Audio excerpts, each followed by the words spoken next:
Welcome to Still with Purpose. This is Amanda and Christy. Our goal is to dig deep and discuss real, raw subjects in pursuit of greater self-awareness, positive transformation and healing, and to link arms and journey with you to find purpose and passion in life. So this is our very first podcast episode, and it's called Still with Purpose. Yay! So let's start out talking about why it's called what it is and why we are doing this, Amanda. Sound good? Yeah. Okay. Break it down.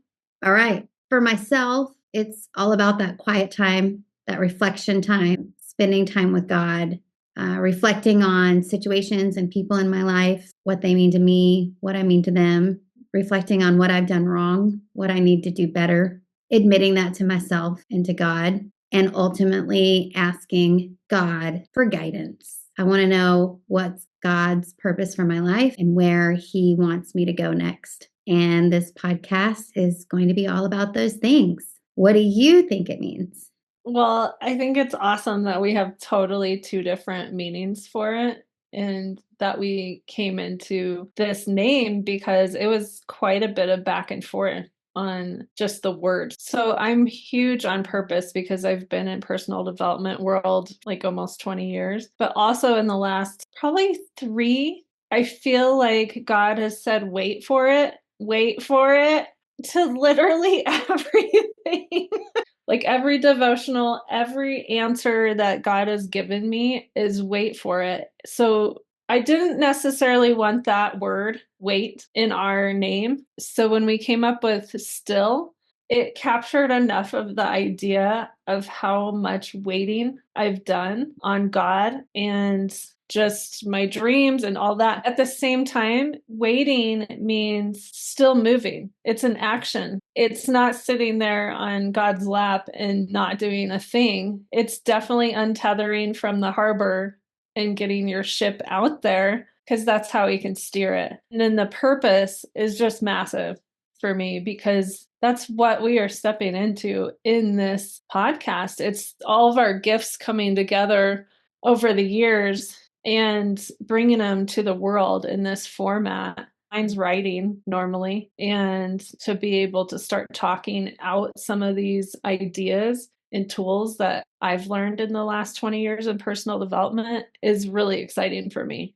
Okay, so why is it fitting is something that you and I have kind of bounced around. For myself, having that still time, looking for God's purpose, I know that I've had wrong priorities throughout my life. My priorities have been misaligned to what God wants me to really be doing or focusing on. And so it's fitting that now with you and with our audience to continue that journey of finding my purpose and getting my priorities straight and making sure I live that out in my daily life. There's also the idea of I've been living for other people's approval, that people pleasing and the savior complex that I know you're well versed in. You know, making sure that that's not the reason for being and shouldn't be our reason for being. And so really talking through that in this podcast together is going to be huge. And sleeping on the job and not making progress, just complacency and being okay with status quo and not pushing and not growing. I personally am done with that. And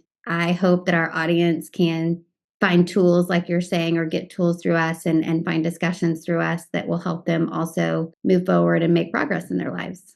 I think the two of us mesh together is a beautiful thing because you're coming from the aspect of almost the learner, you know, and then I've been around this work so long that it just comes out of my mouth. Like it's so embedded in me as a language, and I want to share the language. But also, yeah, the savior complex, the people pleaser are two huge things along with boundaries that I've put in place in the last probably 3 years. And it's created the most peaceful life that I've ever had. And I've had to give up the need for chaos and the need to be right on scenarios. And these are the kind of tools that are extremely powerful that you can put into play today in order to shift your life around. I also talk about crappy core beliefs a lot. And I just got another one in the last month or so. And it has completely unearthed me for the last month because it's so right on. It's, I'm only worthy of love if I'm valuable.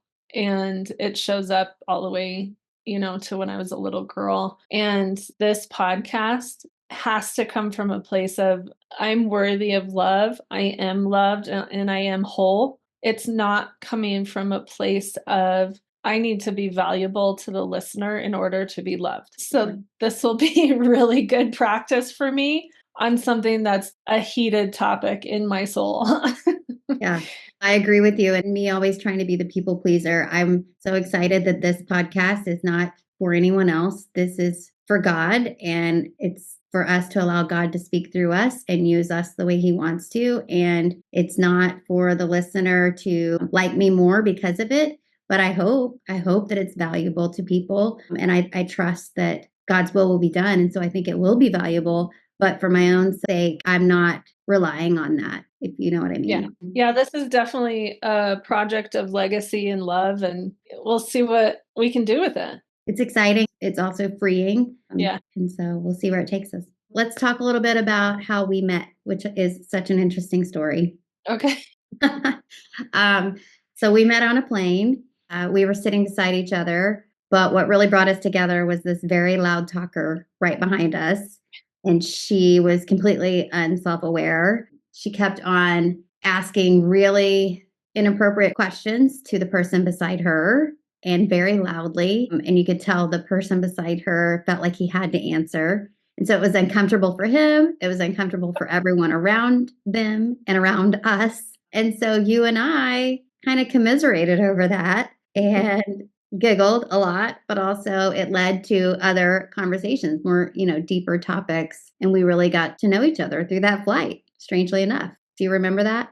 Yeah, it was awesome. Definitely in a season of my life where I was going through my second divorce, or I probably was split up at that point. I can't remember, but I was headed to facilitate a women's weekend, and it was going to be my last one, and my team didn't know that I was going to be done after that because quite frankly, I was so tired of rewriting my material that included my very toxic relationship. And to meet you on the plane, like if you're going to start talking deep with me, which is what I hope for, and we're going to get into some deep subjects. So I have no doubt that I was quite vulnerable and open because it's just so embedded in me now of how powerful your life can be when you come from an open, vulnerable place.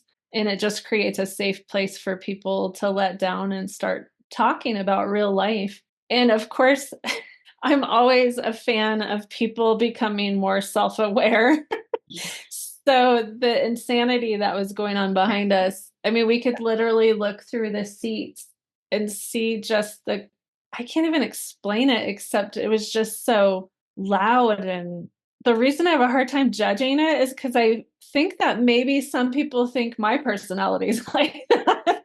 So it's always a self-awareness of like, do I sound like that? Jeez. So I usually try and put my music on and just kind of check out when I'm on a plane. It was a chance meeting. There was a reason for it. Absolutely. Yeah. At that time in my life, and the year was 2018. So it's been quite a while now. We've known each other for a long while now. I had just left one job in corporate marketing and was looking for another one. So I was on the flight to Portland, Oregon for a job interview, another job in corporate marketing in guns and ammo, which I can say for certain was probably not God's path for me. But my priorities, it was all about financial and success. And it took me years to understand that those priorities were not in the right place. So at that time, though, you and I met, and I didn't take that job. I did take another job in marketing. And in the years since, I've had quite the journey with God and with spirituality and understanding what I should be doing with my life. And as part of that journey, I've seen your content come through on social media. And it's funny, it always came at probably the most relevant time and probably things that I didn't even want to think about, but was forced to. And I'm sure that God's hand was in it because it was what I needed to hear at the time. And so throughout the years, I've rededicated my life to Christ. I firmly believe that I've been forgiven for all of my wrongdoings. And, I've had quite the journey in accepting forgiveness and then my own accountability and my own self awareness. But your content played a huge part in that. And I always wanted to share your content with others, but I didn't want to minimize it. And I didn't want to just push the share button and call it a day. And so you and I got to talking about how do we really make this meaningful for people. So this is how our Still with Purpose podcast came to be. And hopefully you're excited about getting your content out to people. Yeah, I mean, it's kind of like holding on to things loosely and just keep doing what you're passionate about, and then it comes full circle eventually. It's definitely been on my vision board for about 5 years, and I've had several people ask me if I wanted to podcast with them, but the timing was not correct. Because when I take on something, I want to do it 100%. I don't want to be half in. And so when you reached out to me, I was like, interesting timing because I'm a seasonal photographer. We have events at certain months, and we were coming on a time where I was like, oh, this might be great timing to dig into this project. So it was awesome and exciting for me as well. Just always wanting to stay creative and bring forth personal, responsible content. And this would be no different for me. But I've just done content for so long that I'm excited about a new medium, honestly. And I think, you and I have been through a lot of ups and downs in life since we've met and even before. And so bringing the experience of the hardships, I'll call it, whether it be relationships or career, family, etc. I think God allowed us to go through some of that so that we can speak to it here. Yeah, I mean, I don't regret anything that's happened in my life, and I've had some major, major betrayal and loss. At the time that I met you, I lost everything, and I was going to do this last event in Portland, and I had zero desire to do it because I had lost everything. I was completely devastated. I had this ranch project that was a dream project for 7 years. It took 7 years to acquire. It took 3 years to be on the land, and then it completely exploded along with my marriage. So I had moved into an apartment with two boys and took them out of their school system in the middle of the year. And it just was a devastating year because I had lost the dreams I had spent a decade on. And that's what Still with Purpose means for me, is that you rise from the ashes. You still have a purpose, and God is going to make this good somehow, some way. And heck, if I can help one person through their journey of, being in the pit and not knowing how to rise, that's definitely my gifting at this point. Yeah. Now that speaks to, I shared with you a little bit ago that there's a Bible verse that's really been stuck in my head, and it's Psalm 127:1. And I'll just read it really quickly. Unless the Lord builds the house, its builders labor in vain. Unless the Lord watches over the city, the watchmen stand guard in vain. In vain you rise early and stay up late, toiling for food to eat, for he grants sleep to those he loves. So, just like you had dreams of certain things. I was pursuing or have pursued career goals. And by anybody else's standards, I'd say I'm pretty successful. I live well. I have a great family. But I would also say that there are things that are not satisfying in my life that lack joy. And that can only be given by following your true purpose that God laid out for you. So I know that now, and it's taken me a long time to get there. But I'm excited about this project, Still with Purpose. I still know that I have a purpose. And I'm dedicated to pursuing it with God's guidance. Yeah, this is going to be, like I said, a legacy project of love with both of us. And I think we're both really excited to dive in deep to the deep end on some stuff. And if I've been described with a couple of words, it would be humor, deep thinker, and vulnerable. So those are the qualities that are easy for me to step into and possibly tough for the listener, subjects that are tough to dig up and unearth a little bit. So want to journey with you. Same. Gosh, I haven't thought about this beforehand, so this is going to be off the cuff. but I think words that people would use to describe me probably a little judgmental, but I would argue not in a bad way. Just, like going back to self awareness and Yeah. accountability. So those are huge in my book. And anyone who works with me knows that. You've got to be accountable. You've got to admit when you're wrong. You've got to be okay saying, I'm sorry and owning up to it. So if judgmental in that sense is the way I am, then I'll claim that one, but also dedicated and driven. And Yeah. so I have my mind made up that I'm in pursuit of God's purpose for my life. And so that's exactly what I'm here to do. Oh, the other one I would say too is maybe a little bit bossy. So in this structure, I'm going to try to keep us on time and keep us on path with our topics. And so that'll be a little bit of our structure. Amanda is certainly the mentor in this scenario. And so together, hopefully we can just be a good pairing for our audience. Yeah, it's a great match, honestly. Also, to point out our backgrounds. So, I, in my last several years, have really taken a liking to being in the outdoors. And I am in Northwest Arkansas, which there's plenty of beautiful landscape to go hiking in. And as you can see, waterfalls. And so, I wanted to showcase that. And I know Amanda has plenty of landscape in her area that I'll let you speak to as well. Yeah, so I'm from Colorado. I'm actually a native, and my favorite things to do are hiking, biking, and snowboarding, besides being with my family, obviously. But I'm a single mom, and I have two boys. One's married, and the other one is 19 and close to flying the coop. So this is really an interesting timing as well because it's time to create my life as I'm not a single mom anymore. And that's a true identity that we take on. Now I'm a coach and a friend to my boys instead of a mom per se. And now I get to create the life I want to live the rest of my life. So it's Exciting. very exciting for me too. I'm a little bit behind you in terms of the milestone or ages of my kids. I have a 14 and an 11-year-old, still very much in the house and keeping me very busy, but I love being a mom. And I wish I had made career choices that allowed me to spend more time with them, to be honest. I'm sure a lot of that will come out in our discussions, but I love spending time with my family. And I also, like I said, I love being outdoors and being in God's creation and sharing it with others any chance I get. So we're lucky to both be from beautiful parts of the country. Yep. I guess our why, I mean, quite honestly, I feel called by God to do this. And I want God to speak through me and literally use my body, use my hands as I type and use my brain as I think about our topics and our discussions, literally work through me. So that is my why. What's your ultimate why? My why is to bridge the gap between what you believe about yourself and what God has actually created in you. And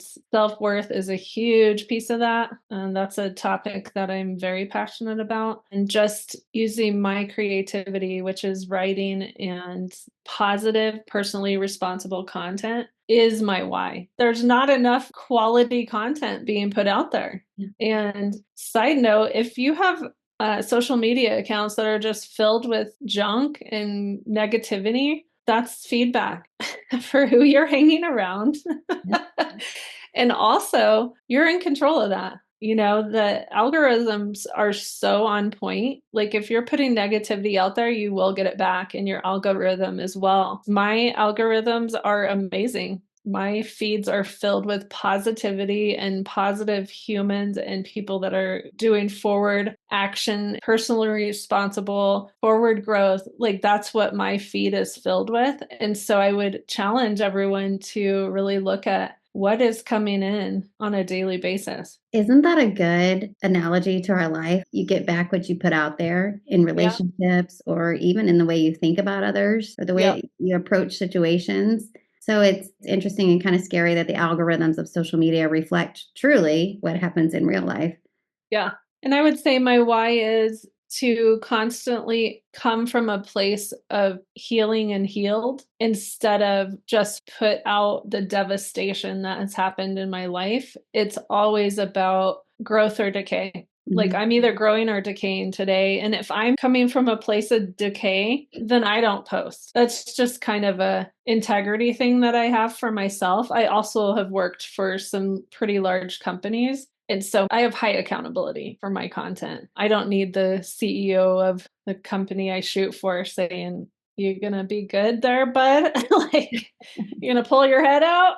Yeah. Because that is some negative stuff. Mm. So I've always had high accountability, and it's kept me fully focused on growth. And yes, I'm completely devastated in this moment, and I have the tools to get Mm. me out of it. And those are tools that we'll be sharing in these conversations. And it's real life, because you and I have both gone through real life, just like every single person that's going to be listening. Yeah. And it's okay. Keep going. You'll eventually get out of the pit. You get to decide how long that's going to be. And you need support. And we'd love to be those people.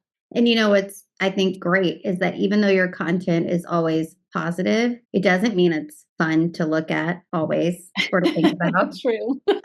It'll truly make you reflect on yourself and the way that you handle situations. And some of it you're not going to be excited to deal with or think about. So positive and forward doesn't always mean fun or enjoyable. Correct. Yeah, that's correct. And that's the same with my book. It's digging into some heavy subjects, but I also have the side of me that's been told I'm hilarious since I was 2. So, like, comedian side, there's very dark sides of a comedian.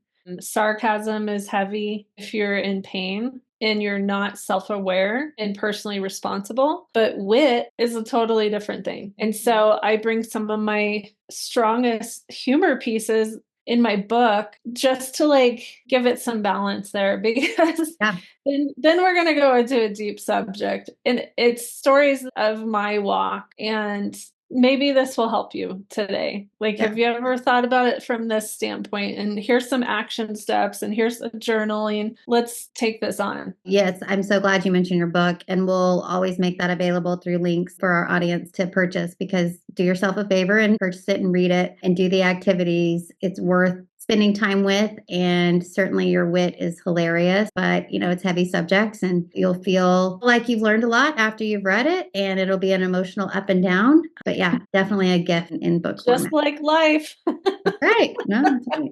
I think the biggest thing I want to bring to the table around this self-awareness is that numbing out your life and sweeping stuff under the rug and not healing is actually doing a huge disservice to you, your family, and everyone that you affect. Yeah, definitely. That's again my journey for the last, I'll call it, 5 to even 10 years. Certainly, there was a lot of rug sweeping and ignoring. But once you start facing that, which, thankfully I started really doing about, I would call it 3 years ago, really got into facing the things that I wanted to ignore. And it's almost addictive. Once you start, you can't stop unraveling it and seeing all the ways where improvement is needed, or, change in behavior is needed. And trust me, your content always helped aid. Well, again, that's why we're here and we're doing this, and hopefully it'll help others. Yeah, super excited. Awesome. Okay. I think that's about all of our time today, unless you had anything else to add. I think, well, we didn't mention that we're both pastors' kids. Ah, good point. Yeah. Which is so, it's an interesting fact, because there's obviously a label on that immediately when you hear it. But Yeah. we both have 2 totally different experiences with just being pastors' kids. Yeah. And it doesn't mean that we've arrived at all in any area. In fact, I don't even think arrival is possible until you're not on this earth. Great. And it's about grace and growth for me. So let's grow together, and you still have a purpose. Absolutely. To add on the pastor's kid comment, it is interesting. And I think it played a large part in both of our lives in different ways, as you said. I am super fortunate. I've learned a ton from my dad, continues to be one of my major mentors in life. And I'm lucky that I can still go back and draw from that wisdom. And for years, I probably didn't pay enough attention. So I'm fortunate that I still can, I guess. Let's say that. Yeah. And my experience is the polar opposite of just seeing the complete devastation of a man using his power in the wrong way and taking out a church. So, and I've seen it over and over and over and over. And so I'm definitely on the side of your relationship is with Jesus. And your faith is in Jesus, not in man. Oh, for sure. And if you're being taken out by someone in the church, then you have your faith in the wrong thing. Absolutely. Even though I regard my dad as one of the smartest and most spiritual people I've ever known, I firmly believe that you're correct. It's only your relationship with Jesus that matters. And talk about responsibility and accountability. Nobody else can help you in that sense, and no one else can take it away. It's solely on your own that you come to know Jesus and have that relationship. Yeah. And if you don't have a relationship at all, great. Hang out with us. If you have a story of being betrayed, I probably have you beat in a few areas. So let's do this together. This is going to be fun. It will be. All right. Until next time. And hopefully our listeners heard enough to where they're excited for more, and will check us out again. See you on the next episode. Thanks for joining us today. We know your time is valuable, and we hope you have a phenomenal week. Until our next episode, find more content and social links at stillwithpurpose.com.